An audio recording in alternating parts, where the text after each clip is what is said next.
Hello and welcome to Owen's Oddyssey, a podcast where I take you on a journey to discover new things together. This week's episode, were the 90s the best decade ever?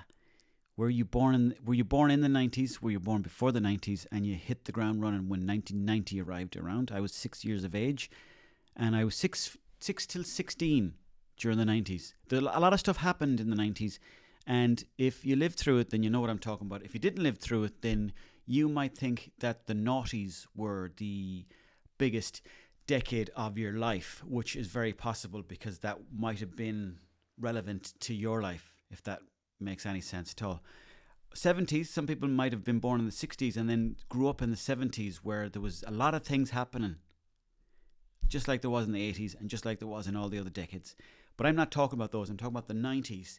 That was the decade that I grew up in. Alanis Maron, she brought out her album Jagged Little Pill in 1995, and it was earth-shattering, groundbreaking stuff.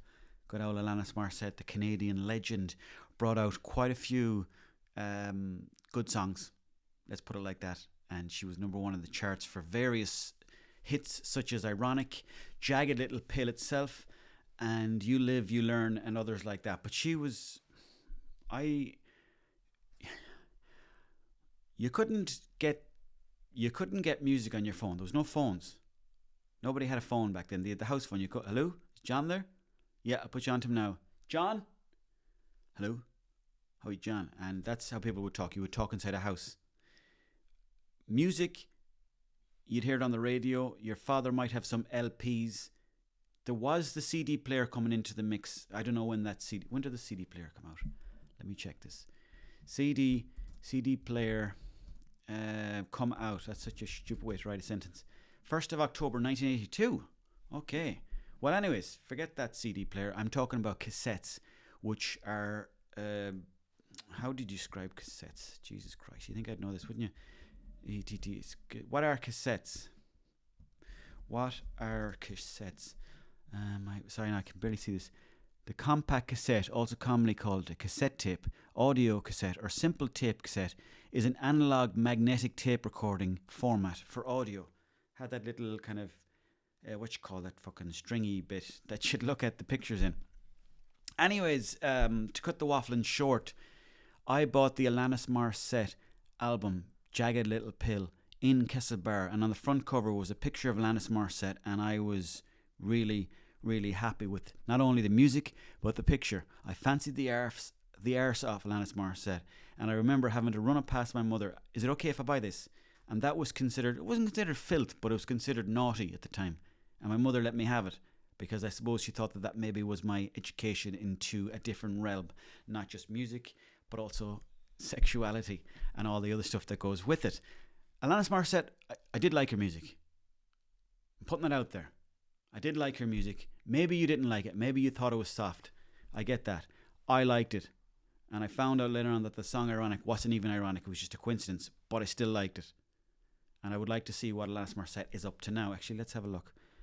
What's Alanis at? What's Alanis Maron at? Okay, let me see. What is Alanis Maron at now? Her latest album, The Storm Before the Calm. Let me stick on my old spectacles. Her Storm Before the Calm, featuring ambient music, was released in 2022. Morissette's singles include You Ought to Know, Hand in My Pocket, Ironic, You Learn, Head Over Feet, Uninvited, Thank You, and Hands Clean. And indeed, when I bought that, I was going to say my hands are dirty, but that's not... I don't want to go down that path of crudality. Some people think it was a lovely apex. The 90s was an apex between movies and music that came together in a crescendo of absolute glory. What's the word I'm looking for? Amazing time. I don't know what the hell I'm talking about. But what I do know is there was great movies out at the time as well. All you have to do is call up Tom Hanks. Hello, is that Tom Hanks? Remember those movies you made in the 90s? They were great. Thanks. Beep, beep, beep. Brad Pitt, the TV show Friends, that's when it kicked off in the 90s. The Sopranos, another show that was about friends, kicked off.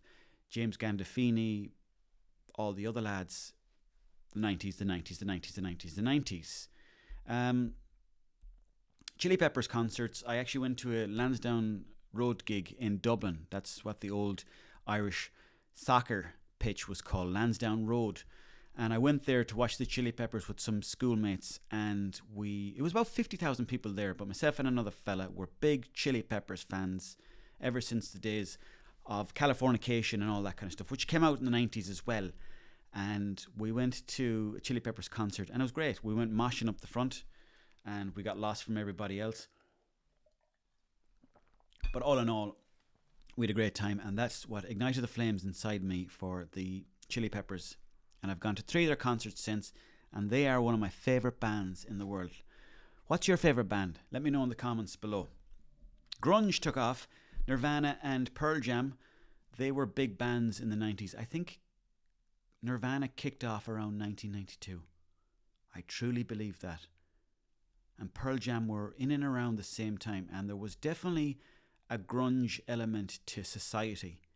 People would walk around with Doc Marten boots, big open jeans, they'd smoke rollies, and they would stink of cigarettes and piss. Me being one of those people. I love Pearl Jam. I didn't really like Pearl Jam though till later on in life, but looking back, I do like their music a lot, but I never really got into them during when they were good. Nirvana, I did like them. They used to always play like a lot of their music in the local nightclub here in 17, and it was Smells Like Teen Spirit, that kind of stuff. Great music. I felt it was always a small bit depressing, but I do like Kurt Cobain and the boys. And actually I found out recently that Kurt Cobain has got family from Tyrone, so it actually grew the bond that I had towards Nirvana and Alice in Chains and all those bands. But grunge, there's an awful element I think to it that makes it a bit sad for some reason. So I don't know, if you ever like at home listening to like a Nirvana album on your own, you want to get outside, man. Oasis were large. Record-setting debut album Definitely Maybe, which topped the UK charts quickly, 1994, quickly became the fastest selling debut album in British history at the time. That's a fair old achievement when you consider the likes of the Beatles and who else, the Rolling Stones and maybe Black Sabbath. You would have thought that they would have had very fast selling albums, or even the likes of George Michael or Robbie Williams, who I don't really care for Robbie Williams. I always thought Gary Barlow should have got it. I think Gary Barlow, he dropped the ball a small bit.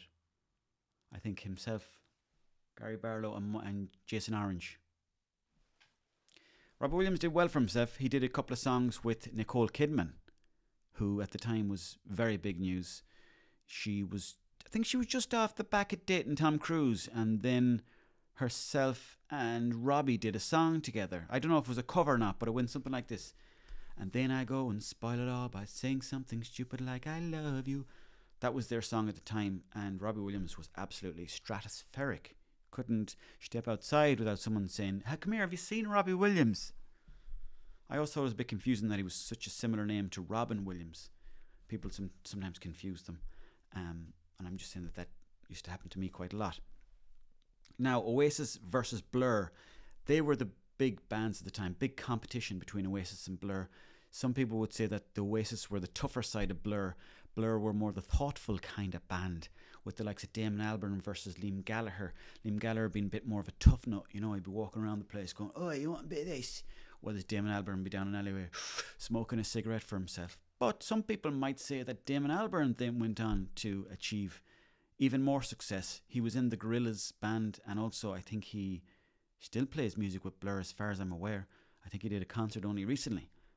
And a lot of people just say they'd love to see Liam and Noel getting back together. So who knows? Who knows what will happen? But it would be great to see them come back together before the world comes to an end, which will probably be about 10 years from now. Backstreet Boys, in terms of sales, were the biggest and still are the biggest selling boy band ever. Can you believe it? Bigger than NSYNC, bigger than at the time we had Westlife and Boyzone. Westlife were just beginning at the end of the 90s. Whereas Boyzone, they'd already toured the world.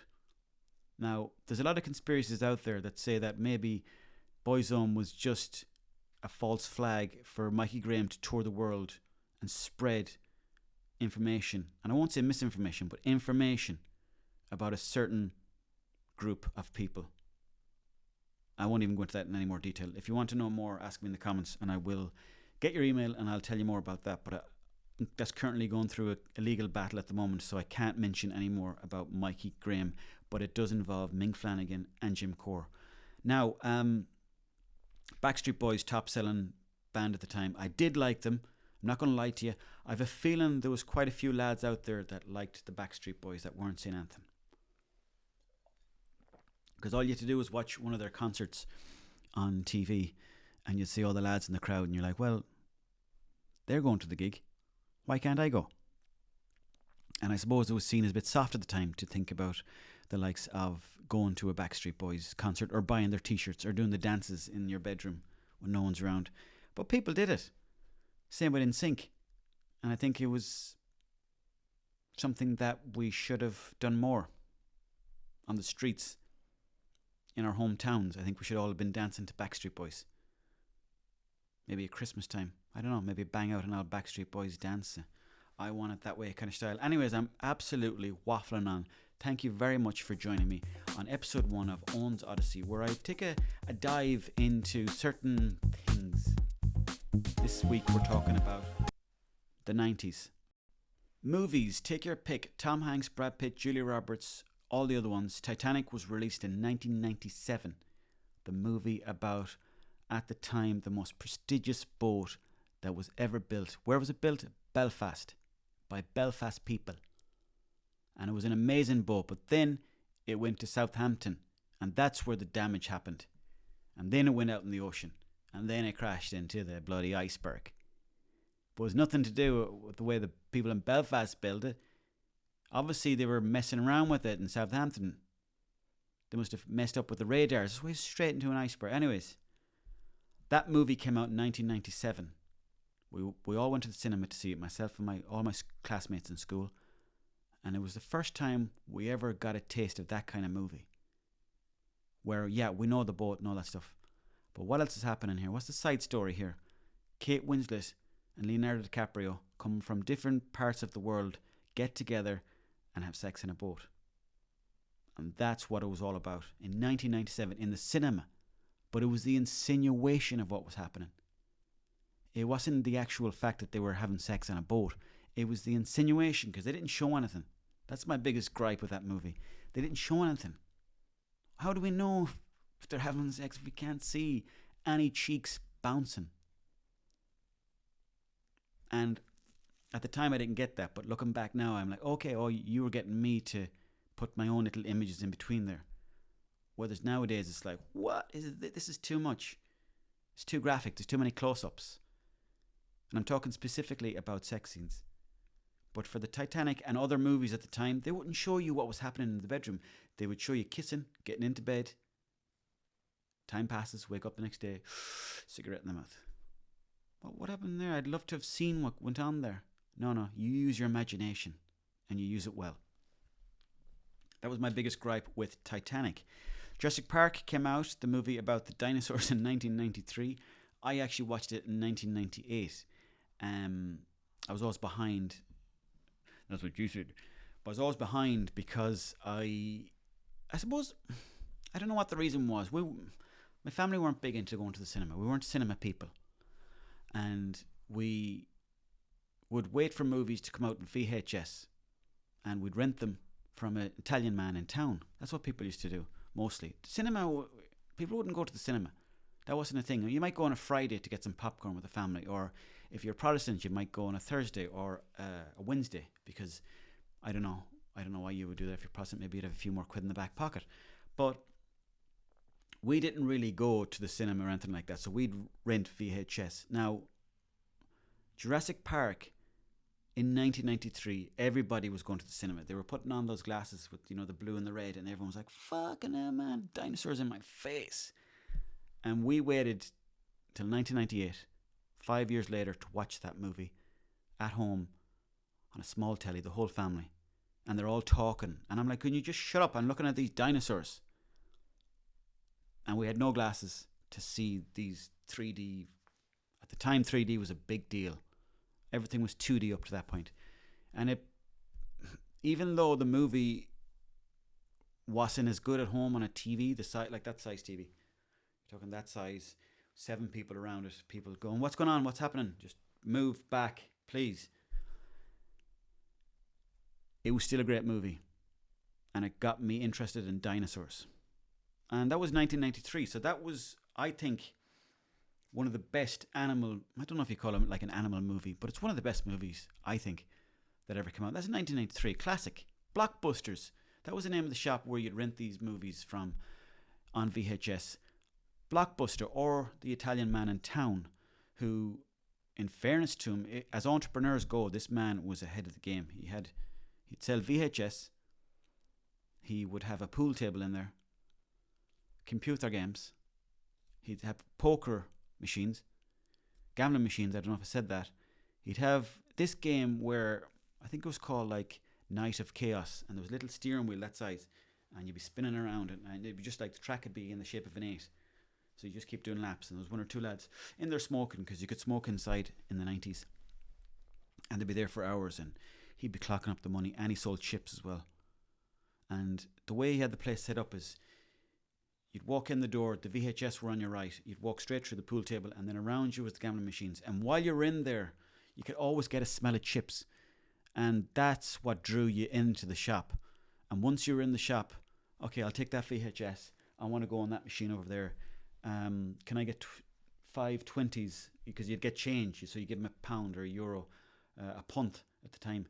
You give him a punt, and he'd give you back loads of coins, and you'd stick them into the gambling machine. Or you'd play a game of pool with the local sharks, and there was plenty of those around the time. Lads who were so good at pool that Jimmy White came to town once, and he couldn't even get a look in. And that's the truth. That's how good some of these guys were.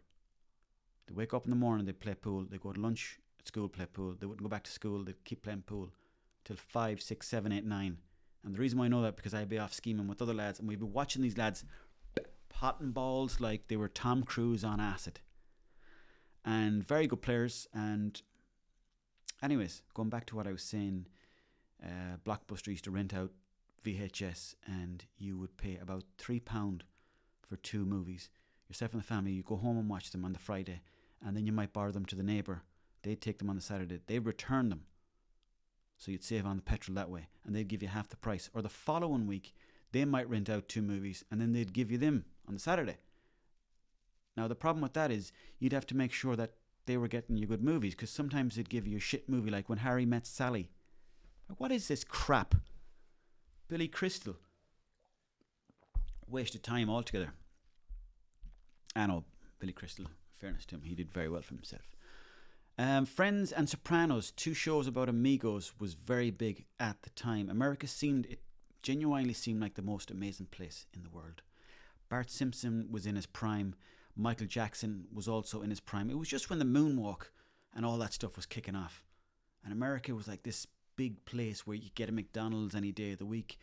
And Bart Simpson was the coolest fella in town. And then Hulk Hogan was over there wrestling. And Michael Jackson was doing the moonwalk and other stuff that was happening, like Baywatch. Baywatch was a great show. I don't know if you've seen the old Baywatch, but you might have seen the new one with Dwayne The Rock Johnson and the other lad. But it's not the same.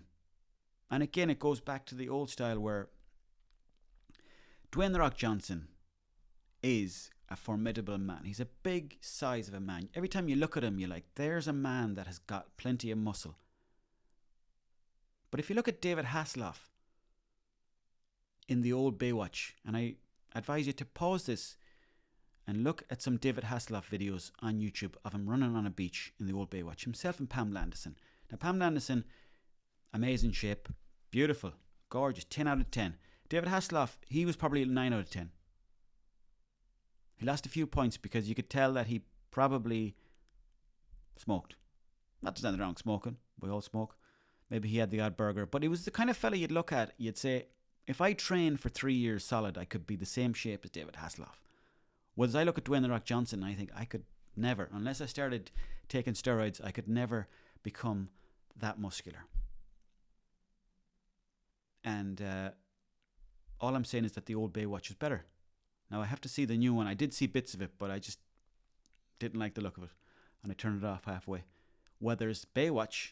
Now there's a show I've watched a few times, the original TV series, featuring David Hasselhoff and Pamela Anderson and plenty more. Who else was in that actually? Let's have a look here. Original Baywatch cast. Okay, so you had David Hasselhoff. Jason Momoa wasn't in the original, even though I do like that fella. Yasmin Bleeth was in it. Carmen Electra was in the original, I believe. It came out in 1989 and went as far as 2001. Let me see. Who else? There was a fella as well on a quad. I forget, was it a quad driver?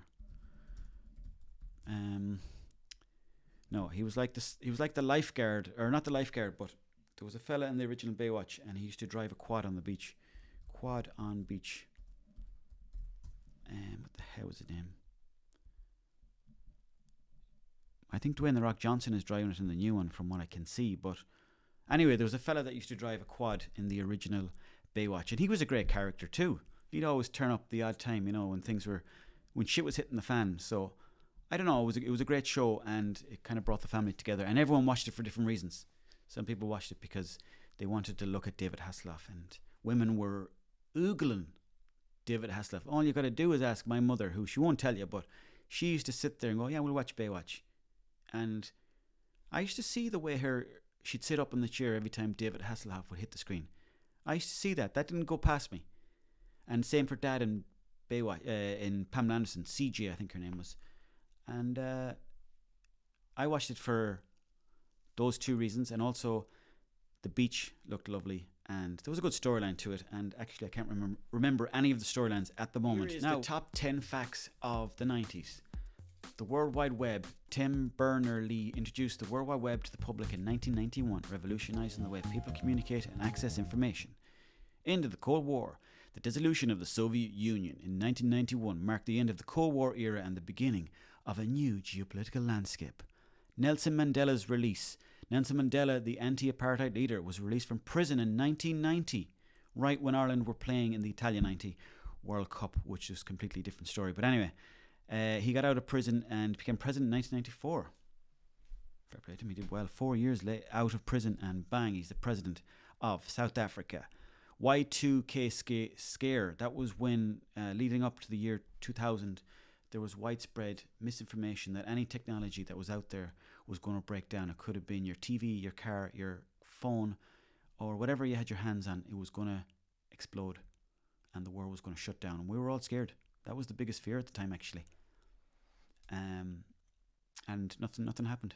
So it was a bit of a letdown. 2000. I remember very clearly 2000 coming in, and I was outside looking around, and all I heard is banging in the distance. And I was like, oh, this is it now.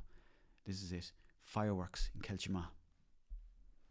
Rise of grunge music. I've talked about that. The 1990s saw the emergence of grunge music with bands like Nirvana, Pearl Jam and Soundgarden shaping the alternative rock scene. Let me see now. Bill Clinton presidency.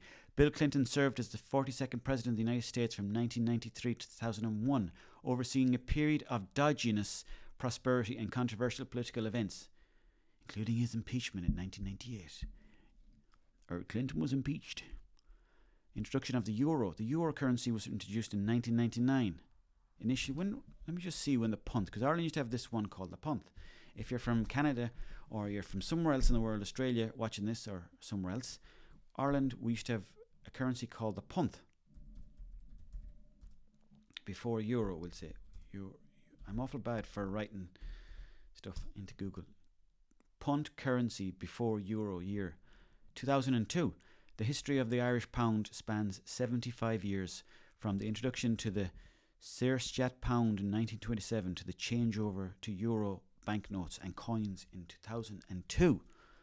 The Irish punt, though, was a lovely coin. There was always a little picture of an animal. It could be a horse or a dolphin. I think there could have been a shark. There was a harp.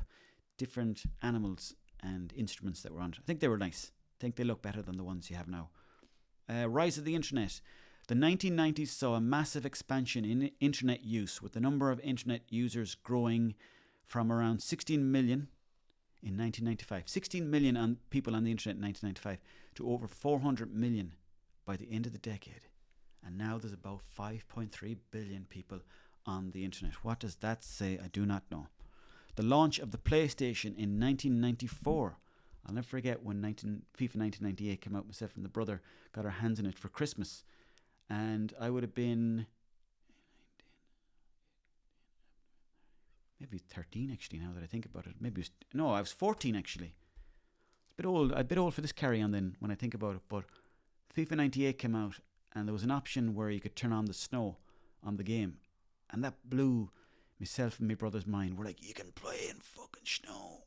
And it blew our minds altogether. And it changed our lives.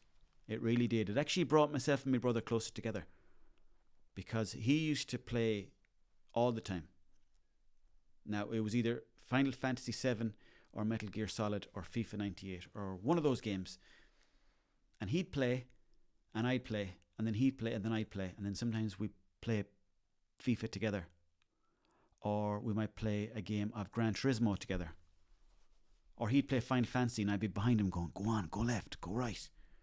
Or my older brother would come back from the city and he'd be like, watch this. And he'd play Metal Gear Solid. That was a great game as well. The O.J. Simpson trial.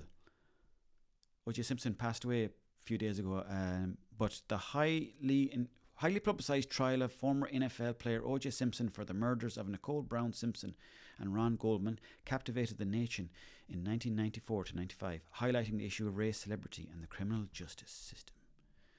The cloning of Dolly the sheep. Scientists in Scotland successfully cloned a sheep named Dolly in 1996. Imagine that now. I wonder if that sheep still knocking around. Let's have a look. Is Dolly the sheep still alive?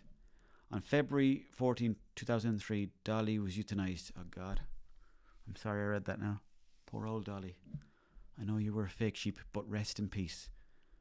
We're going to skip on a bit because that's a bit sad. We're going to finish up with this one. The launch of Windows 1995. Microsoft released Windows 95 in guess what? 1995. I never knew that. Introducing features such as the start menu and taskbar, which revolutionized the user interface of personal computers and also made us addicted to the internet. Thanks for that, Windows. And everybody else, Bill Gates. It's hard to give out about the internet because we all use it, but it is a pain in the ass. I think that's fair to say. The amount of time I waste fucking scrolling and looking at shit and then confusing myself because I'm like, I'll do that now next, and then no, I'll do that, and I get so lost in it, and I see people doing stuff and I'm like, I don't know, where do I fit into all this? And it's a pain in the ass, but at the same time it's awful handy because you can watch any movie you want, listen to any kind of music you want. And in the 90s you didn't really have that option. If you wanted to listen to some sort of new music, you had to wait either for the radio to play that music or you had to maybe borrow the music off somebody else. State of Ireland in the 90s, reflectors in the cereal playing outside for hours. The one thing that we had to be careful was of paedophiles in vans giving sweets to kids, which was very dangerous, especially if you're hungry. For some reason, the van of choice for a paedophile was a white van, and nowadays, thankfully, that's changed, and tradesmen have taken back the white van. That was our biggest fear in the 90s, so it wasn't really an awful big deal for us. You know, it wasn't. I mean, it was, you'd see the odd white van driving around, and you'd run inside the house and your parents were like, whoa, what's happening? I'm like, oh, there's a white van hacking around. Stay inside for a few days. And then once the white van was gone, bang, you'd be out again for 3 or 4 days. In some ways, we were closer in the 90s because I don't know if it's just the way society's going or whatever it was, but myself and my brothers, we would share a bedroom, bunk beds sometimes. In the beginning days, a bed, but we slowly moved away from each other. Across the hallway, my sisters, and every night they would leave their door open and they would play music, and that's why I know the lyrics to every single Mariah Carey song. And I have to say, it was good music. And Mariah Carey was in her prime, still is in her prime, but in the 90s, you couldn't. Herself and Whitney Houston, absolutely blow the beans. Amazing music. Here's an interesting fact for you now as well. You know that song Whitney Houston, I Will Always Love You? That was wrote by Dolly Parton, who's no relation to Dolly the sheep. But let me see now. I will always love you. Oh yeah, song by Dolly Parton. A hit for Whitney Houston. But anyways, that's enough of that. There was another thing I wanted to say to you before I head off. And if you have any questions, you want me to talk about anything in the next podcast, please do get in touch. uncally@gmail.com.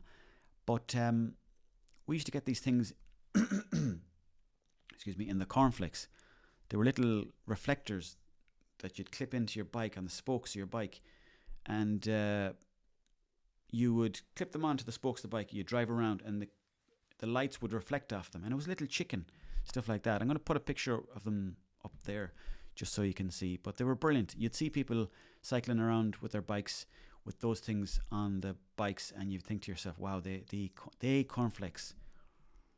And that was it really. Yeah, you'd look forward to getting the cereal. You'd look forward to seeing the little toy that was inside the cereal, because in a box of cereal, I don't know if they still do it, but in a box of cereal you might get a toy the odd time, and it was normally cornflakes or Frosties or one of those other cereals that would be the ones that would have the toy in them. We used to eat cornflakes in my house, mostly cornflakes or porridge, or we might have a boiled egg for breakfast.